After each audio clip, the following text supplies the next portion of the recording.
All right, and we are back. We're back. We're talking about the third installment of House of Dragons, um, aptly titled "Second of His Name."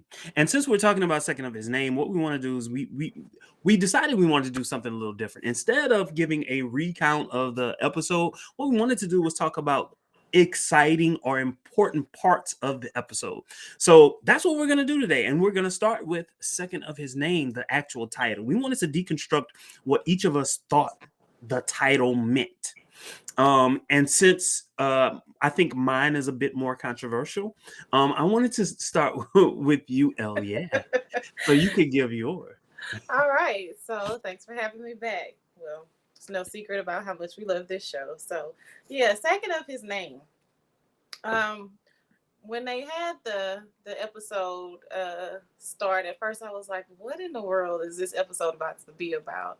So when I started watching, I'm like, "Oh, okay. This is about Prince Aegon, and it being his birthday, and he's the second." So being that everybody wants Aegon to take the throne, that just made me feel like, okay, second of his name is going to revolve completely around Prince Aegon. So that's what I was kind of getting from it. And I got a different perspective. Please share. Please share. Oh, you mean for me, my perspective? Okay, Yeah. so Went a little so deeper with it. A lot deeper, I'm sorry. well, no. I what I've come to find is that the way I think of things is not the way that most people do. But hey, look. Um, so when I was thinking second of his name, I was like, look, are they talking about his daughter because his daughter is his heir, or are they talking about the fact that his brother at one point was his heir?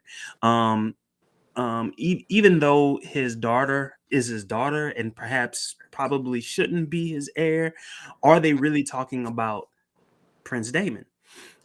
Or are they indeed talking about Prince Aegon? And so what I did was I settled on um, the fact that it could possibly be, or most likely in my mind, be Rhaenyra for a whole host of reasons. Um, some of which we're going to talk about in today's episode, hopefully. But I started off wondering which of the three it would actually be and for what reason. At this point, it's very much fair game. You have Aegon, the first, well, the first son to live. Then you have our fearless leader, Daemon. And then you have Rhaenyra that stands to change the entire realm and put it on its head, Hmm. with her bravery. So everybody has a really, really good claim to this throne. Hmm. At this point, they would all have something to stand on, and I think Damon would have the fact that technically he is already a king. he Yes, is in its own technically right. already a king, right? And he gave in the best fashion possible. He went to the king and he said, basically, my crown is your crown. Do with it as you will, right? But he's still the king of that land. That's right. All the kings of the realm said that they would follow Rhaenyra. And the king has no, as of right now, he's thinking Rhaenyra is going to be my heir. Yes, I have a son. My first, my first son to live to the age of 2. Um, but no, Rhaenyra, she's it, right? So, hey, who am I? Look, oh, then there's this half haphazard proposal that happens in the show. I thought about, but that just came about later, which I thought was hilarious from Oh, your boy, the Lannister. That was funny. That was that was really really funny. It was The absolutely arrogance. hilarious. For me, it was like, oh, this is where this arrogance comes from. It's like they got Yes, it honest, like that's for real, for lineage, real. a lineage of it. Yeah. Did you see his face when she? Oh, we're gonna talk about it a little bit later. But did you see his face when she walked into I don't know the square, the town square, whatever, with the boar behind her? Did you notice his face? No, He had this I face of didn't. disgust, like how You dare are no lady. you? But to me, everyone else was excited, like, Right, like, because she's oh all bloody, yeah, like, she did the thing. and head held high. Like, okay, what's for dinner? Bad and bold. But but look at the king. His face was, you've upstaged me. Something that she and everyone else has in common with this king. Listen. Well, you know what? I think that's a good segue into the second thing that we're going to be talking about. Yes, the ultimate. I love to stumble into a good segue. So, Elia definitely wants to talk about this. She wants to talk about the differences between Viserys and Rhaenyra in terms of killing the animal that they were led to kill. And since this is definitely something that you want to talk about, do you want to lead or? So, since we were talking about the arrogance of Lannister, the good thing that he did provide in that very awful proposal was an actual weapon for the king to use in the hunt. Okay. So what I found interesting was we have this scene to where they don't come upon the brown, they don't come upon a white stag, but they come upon the brown one that they've already captured for the king to kill. So I thought that was kind of bizarre because they're holding it in place. It's not like the king has ran down this animal to kill for himself. He's basically got training wheels on for him, and they're holding this animal in place. And you see him. He's first of all, he looks very hesitant as he's going to pierce this animal in order to kill it. He's being directed like, "Okay, king, here's where you do it." And he goes in, and it's like he's sticking a toothpick inside of a cupcake. And I'm just like, okay, that didn't do it. And everybody is like, it's that awkward silence. Like, this is a king, and I don't want to be, like, off with my head. So we don't really want to say, you looking like a, bleep, bleep, bleep right Mhm. now. So they're like, okay, perhaps again, my lord. So it takes him a couple of tries before he actually takes this animal down. In contrast, when Rhaenyra is in the woods with um, Sir, Kristen Cole. yes, Kristen Cole, she's attacked essentially by this wild boar. Um, Kristen Cole didn't quite get the animal down, but it came and it attacks Rhaenyra. But Rhaenyra's like, I'm not just gonna take it lying down. She fights back and she absolutely obliterates. I mean, guts this animal. Blood's all over her, and she is just like unfazed, head held high. Like, okay, I got this. In contrast to her father, like, you needed training wheels versus she's there with someone who has directly been trained in combat, Hmm. and she does not need his protection. Hmm. She's able to hold her own. So I thought that was an absolutely beautiful scene and an amazing contrast. All right, I'm gonna stop because I'm getting really excited. Like, oh yeah. So even before all of that happened, the king admitted the fact that he had not been trained for war. He had never been trained for war, right? And so that kind of sets everything up in terms of our minds and how we should approach the king in that particular moment. Um, what happens is, number one, they catch the stag. They catch the stag for him. But that's typical. That always happens, right? No big deal. Someone had to whisper to him, hit it here. It's like, trying to explain to a virgin, It goes here, not there. wrong wrong Wrong hole. hole. One. Then you could tell like he number one, he had to ready himself mentally. Number two, it was like, how do I hold this spear? When he hits it, all right, yeah, yeah, he hits it. We don't really know that he didn't hit it in the right way, other than the fact that it's still flailing and doing all of this. And then someone said a little more to the left. That's not the spot. somewhere near the heart. Next time we're gonna do this without you, King, because you really just held us up, honestly. Yeah. Got this new weapon and you don't even know how to use And then when it dies or falls, it's kind of like, it. Very, because it was very latent. So it was just awkward at that point. Like I could have had a V8. Like, what are you doing? Because please bring me a chamber pot so that I might piss myself laughing at you. Like, that's what they wanted to do. It was like, ooh, ooh, ooh. right, but I don't want to go to the gallows. Oh But my. wait. There is something though that I want to correct about Sir Kristen Cole. So so yeah, the boar gets the best of him the first time around.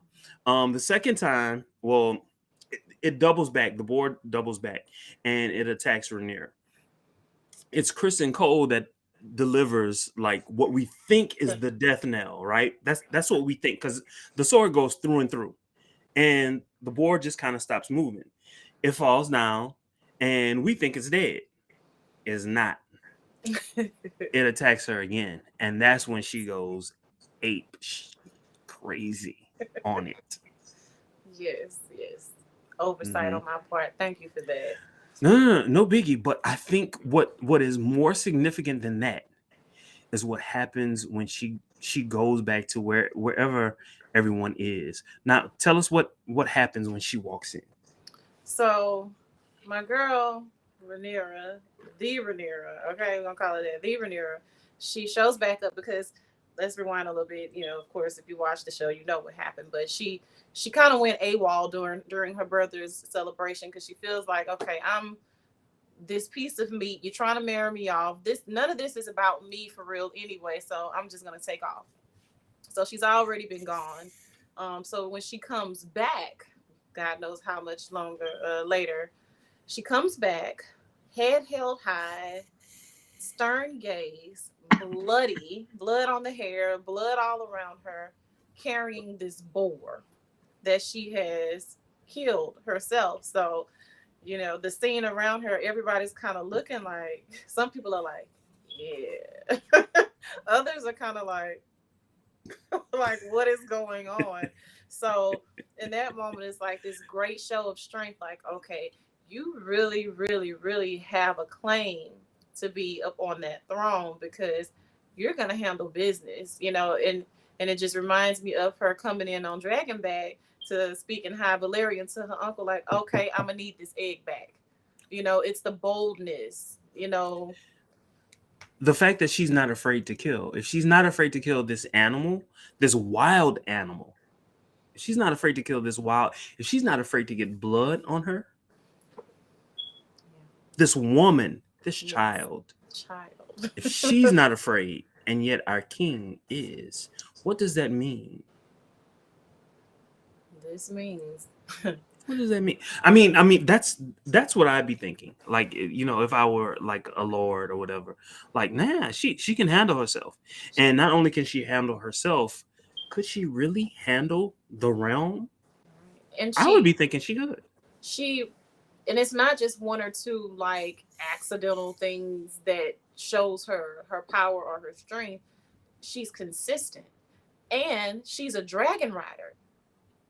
Not all Valerians are dragon riders, so that's a huge responsibility to be able to ride a dragon. Like, come on, it was difficult enough to try to ride a big wheel or a tricycle. This girl is riding a dragon, shutting things down. So she repeatedly shows her strength. So I am definitely Team Rhaenyra.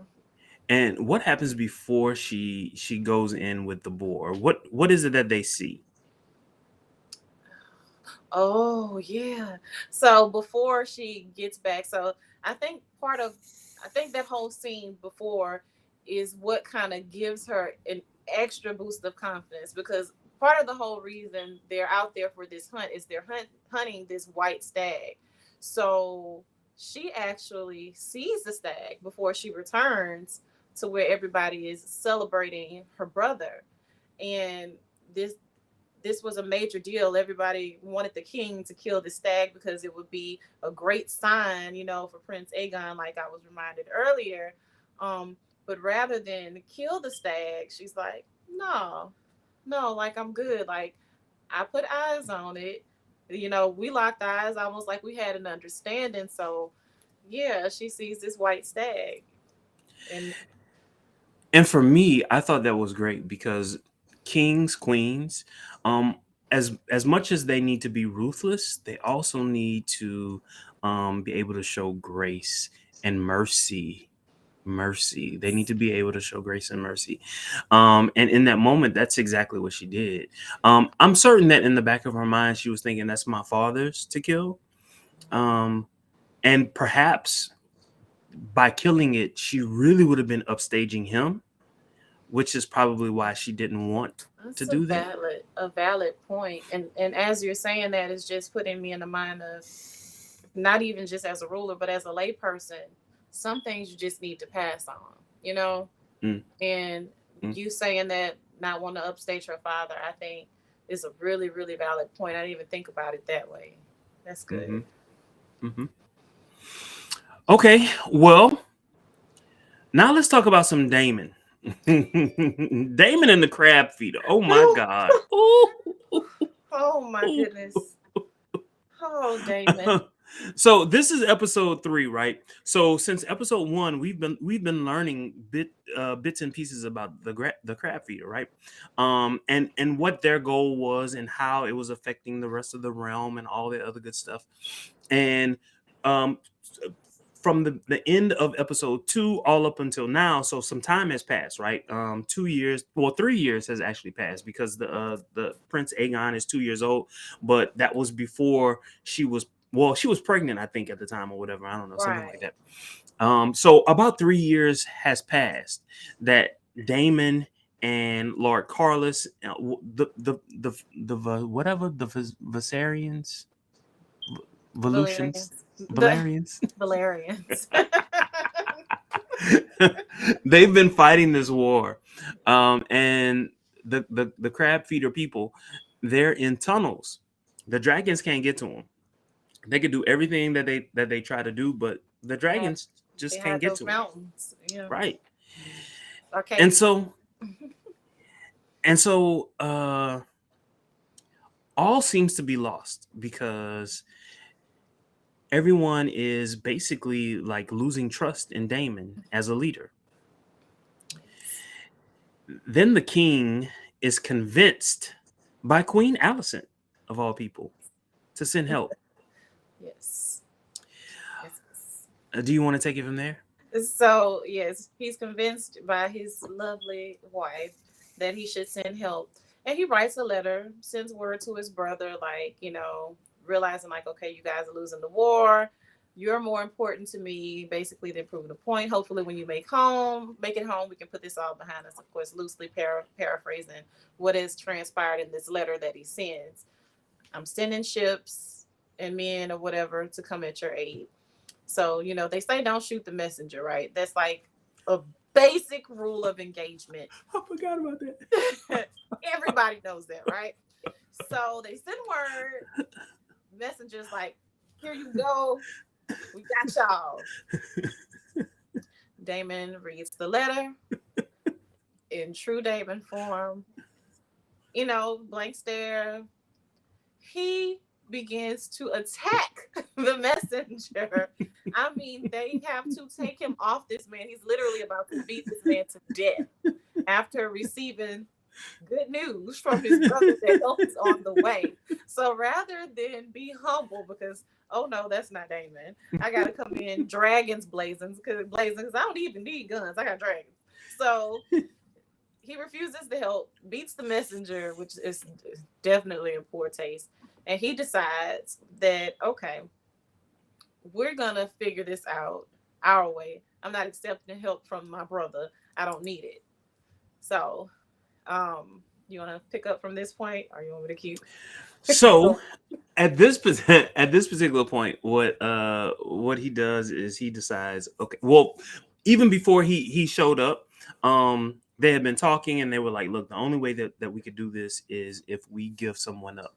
Someone has got to be able to sacrifice themselves. But it needs to be it can't just be anybody. It needs to be someone of import, someone that they can recognize even. But Damon is not privy to this entire conversation. And so the next time that we see Damon walking into basically the pit of hell. He's on. He's gone into a valley, if you will. Yes, he's on Um, enemy ground. right. So low. Um, and he goes in and he, I guess, finds some type of white material and he waves it and he does all of that. And so at first you see you see Prince Drahar. He's looking. He's like, "Where's the dragons? Like I don't hear him. I don't see him Where's here. the dragons?" And so he signals to some of his people to go and go see what's up with Damon. I'm not certain that he's thinking anything other than, okay, maybe this is going to be some parlay or something. Maybe we're going to talk. Um, but and as they get closer, Damon is holding his sword. Like, look, Yes. I'm not here for fighting. I'm just doing. I'm here. I want to talk. You know what I'm saying? As soon as a man gets close, Damon says, "No." Fight. Wow. Yes. And kills pretty much all of them, right? So now they start shooting arrows at him, and he's dodging and he's running, he's trying to get closer. And then he sends more people after they stop shooting. He sends more people to come at him, and then he gets hit some kind of way. I don't know how he gets hit, but he's like under some shelter or whatever, and they basically encircle him, right? Yes. They're coming Nothing all but out of the men around him, caves. and we're thinking Damon about to die. This is Look, about to be it, because we're due for our death. Because I'm holding my breath at this point. In the episode, I'm like, oh my god, I'm not ready for him to go yet. But damn, he's awful and also great at the same time. and then the next thing you know, dragon, woof, Yes. Yes. blowing him up everywhere. You know, he fights a little bit, and then in the clear, and then also what you see in the distance is their men. What's them people name again? The The Valerian. Valerians. The Valerian forces, they're assembling and they're coming forward. They're getting the flank, right? Um, so it's a whole lot of fighting going on. Damon decides he's gonna run after the Crabfeeder. And look, I want to say this about the Crabfeeder. The Crabfeeder was so nonchalant. He turned around. He Yes, was it's like, good. "Oh well, we lost this one." Right, you can't when you have 32% of a face, you can't be anything but nonchalant. Are there other faces you can make? You know, What's up with his skin though? and that I Is want to it the know. sand? Is it the mites in the sand? What's happening?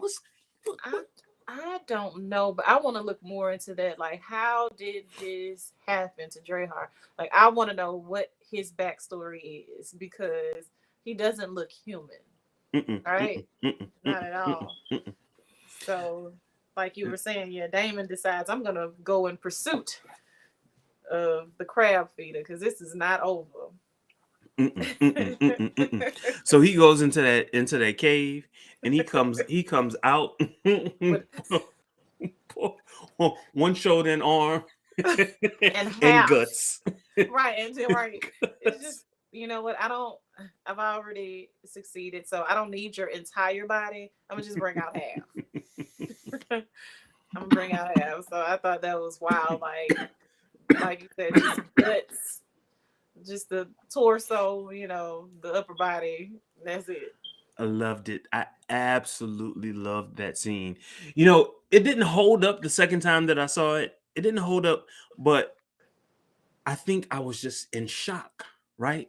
Like, I was the first time that I watched it, I was in bed and I was trying to go to sleep. You know, I'm watching it, but I'm waiting on sleep to come. It was one of those moments where you like, oh no, I gotta stand up. I gotta watch every second of this. You know what I'm saying? Like Right. my boy about to die, and I want to see everything. You know what I'm saying? Because I'm like, you going into this cave, like, and that for me is it speaks to okay, Damon really is genius or absolutely insane because this is not your turf. Like he could be both. Right. This is not your turf. You don't know these caves like that. You do not have the home court advantage and you go in the blind in pursuit of the crab feeder. Like, I don't care. Come hell, come with may, come with might. I'm going to pursue this man and I'm coming out the victor. And he did. He did. It's like he just stumbles into greatness Yeah. no matter how far fetched the things are that he does. Yeah, it was great TV. I have to admit it was great TV. Speaking of great TV, there was something else that we saw in that particular episode that for me spoke on a lot of different levels. Prior to Damon going on his suicide mission, which turned into the end of the war, what we saw these black men, these beautiful black men, by the way, these beautiful black men who wear locks, white locks. Oh my God, so sexy, Yes. so sexy. I'm gonna have to get me a white lock for one of the next episodes. You know, it's a little accent piece. But I'm sorry. Please continue. So we see them discussing the issues of war, deciding the fate of men. And it struck me, it not the first time that I saw it. The second time that I saw it, I was like, wait, I've never seen this before. I have never seen black men deciding the lives, not the fate, not politically. I'm talking about the actual honest to God lives of people. And not just black people, but white people too. Yes. It was such a powerful moment to see this. Even though they were arguing amongst themselves, I mean, that happens all the time. People in war, people are going to argue about the tactics that they use. So that doesn't surprise me at all. Um it was just amazing to see all of that play itself out. And then when Lane, what's his name again? Lenore, the son. Lenore, when he arrives with the dragon and he's shouting Dracarys. Dracarys. Yes. Yes, basically commanding the dragon to shoot fire. Again, that was the first time I'd ever seen a black person riding a dragon. And I'm not saying that, oh, my self-esteem is based on on this, but what I am saying is they're making a statement, and the statement needs to be understood, talked about, because it's a symbol of power. It's in this particular on this particular show, it's the ultimate symbol of power. And it's refreshing. It wasn't a secondary role. It wasn't an inferior role. These are really power players, key players within the realm of this storyline, which Mhm. I think is absolutely extraordinary. And like you mentioned, Lenore commanding the dragon, like you said, a black man, not just a black man, but a black gay man with this ultimate power, like literally wilderness dragon. You Mhm. know, I thought Mhm. that was amazing. So I'm definitely agree with you. Not clumsily, No, not haphazardly, but with full faith and fervor. I mean, he knew exactly what he was doing. And look, another thing, this particular character, Lenore, he was actually leading the meeting. He was not his dad, not his uncle. He was not. Why? Why is that? I still can't figure this out. Why was he leading the meeting? that just speaks to that lineage. Just like obviously the expectations have to be high if they've already trained you to be able to do this, especially at this age. It's like it's not optional. You are a leader. Like Mhm. you know and a high rank one at that. So it's just like you've been prepared, obviously, since you were a kid. So not that he's old now, because obviously everybody's like 12. Um, but yeah, love the power play. Yeah, yeah, it was amazing. This was one of the better episodes. Not to say that any of them hasn't been good, but of the ones that we've had, this was one of the better episodes. I feel. I felt, I really, I know we kind of moved past this point, um, but I just thought about Damon, like being the younger brother. Don't help me. I don't want your help. You know, it's such a second child thing. Like, just wow, just Really? just I got it. But yeah, Okay. I did enjoy this episode. I've enjoyed all the episodes so far, but this one was really amazing. Yeah. Well, if you could rate it, if you could rate it, what would you rate this particular episode? What on a scale from just the basic 1 to 10 One episode? to ten, 1 to 10, 1 to 10, 1 to 10. And Well, perhaps we ought to have like, perhaps we ought to rate every episode. oh yes, I think that would be great. I think this episode for me was a 9. I It was think a this, 9. I think this episode for me was a 9. Okay, what Not made it? not quite a 10. You know, I'm greedy. I always want more. Um, I do. Look, look, I done got so used to the nudity in the show. I'm like, I don't think I saw a brothel in this one. Dang. But no, like storyline was strong. Like there was a lot going on, but I feel like there could have been a little bit more. Um, I wanted to hear a little bit more about Aegon in this episode too, especially since this was his birthday or whatever. Like, okay, what's going on there? So I don't know. It's a 9 for me though. Okay. All right. So, there is something that I used to use when rating a show. Mhm. And oops. Oop. Let's see. Can I show it? I cannot show it.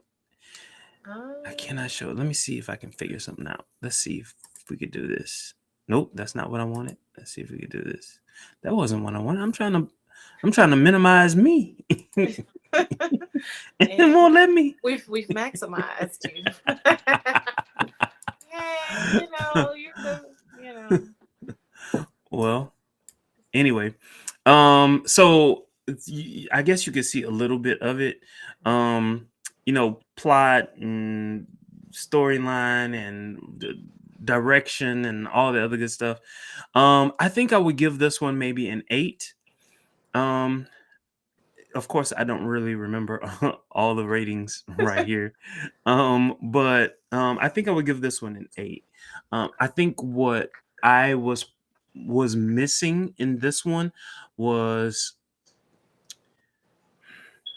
so they did a really good job of explaining the Crabfeeder or Prince Drahar or whatever. But what is the significance of this as it relates to the entire storyline? Because it seems to me that things are going to be reset as a result of this. And so why spend 3 episodes on this? You know what I'm saying? Like what was the point of that? And so I don't yet understand it. So you wanted them to go deeper into the why. Yeah, or at least give me some strands of what the why might be so that I can prepare myself for upcoming episodes. That's solid.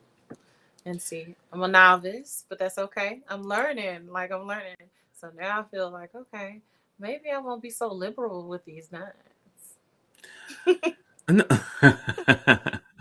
No. No. That's just a personal thing. That's just a personal thing. Other people would be like, You're tripping, you're tripping, you're tripping, you're tripping," and I'd be like, "I don't care what you think. No, This is how I but feel." But when you said it, it's like, oh yeah, like I did, kind of have that same concern. Like, okay, how did he even get to be like this? Like, what's going on with him? Now he's dead. Are we going to hear any more about him? Mm-hmm. In hindsight, like, or did we just put this to bed? And I didn't read the book, so I really don't know, like, Mm-hmm. what is to come. So, Mm-hmm. fair point. And it is quite possible that those 3 episodes were supposed to be part of a whole season, but Mhm. they might have decided, that whole season probably wasn't going to be worth a season long story arc. So they probably just said, "Look, let's just do this." You know what I'm saying? Yeah, It's possible. Anything. I still want to know. Yeah. Yeah. So, yeah, All right. Well, I don't know. Is there anything else that you wanted to talk about as it relates to this episode? not this episode. Just waiting for the next episode to drop. Okay. Yeah. So, yeah, where can people find you? They can find me on Instagram at Elia43. I think that's it. Look, I'm actually off of Facebook right now, so yeah, we'll talk more about that later. Um, Okay. but yeah, so low key on the social media right Okay. All right. All right. All right. now. But she's gonna be developing her own YouTube channel. Yes, Be yes, on the yes. And lookout right for now, that. I do have my email though. I am lyeah@gmail.com. So we Okay. All good. right. Do you accept lewd images? Well, I do accept, I just say, just caution, is it worth sending before you send it? Oth- Otherwise, I'm gonna send it back if it's not with a very disrespectful gif to accompany it and or meme. So yeah. What's this? What am I looking at? Right. Okay. Send this back. But yeah, you're so silly. All right. Well, thank you all for joining us. I have thoroughly enjoyed this episode with you. Oh, yeah. Yes, yes, yes, yes. All right, everyone. Have a good one.